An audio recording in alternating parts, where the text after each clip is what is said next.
Hello friends, welcome to my channel. గుమ్మడికాయ హల్వా అనేది ఎలా చేసుకోవాలో ఈరోజు చూసేద్దాం. ఫస్ట్ అయితే డ్రై ఫ్రూట్స్ని నెయ్యిలో వేయించుకొని పక్కన తీసుకొని పెట్టుకోవాలి.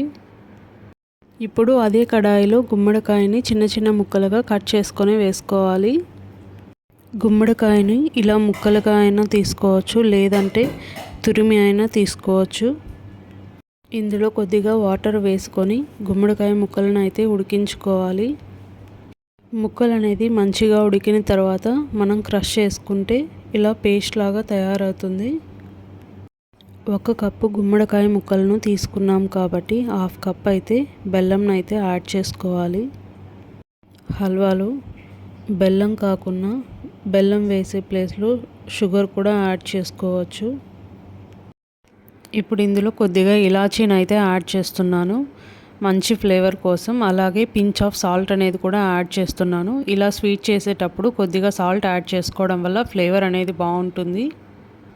హల్వాలో వాటర్ అంతా ఇంకిపోయే వరకు ఉడికించుకోవాలి. ఫైనల్గా నెయ్యిలో వేయించిన కాజు బాదం అయితే వేసుకోవాలి. ఎంతో టేస్టీగా హల్వా అయితే రెడీ అయిపోయింది. ఈ వీడియో నచ్చినట్లయితే ప్లీజ్ సబ్స్క్రైబ్ మై ఛానల్.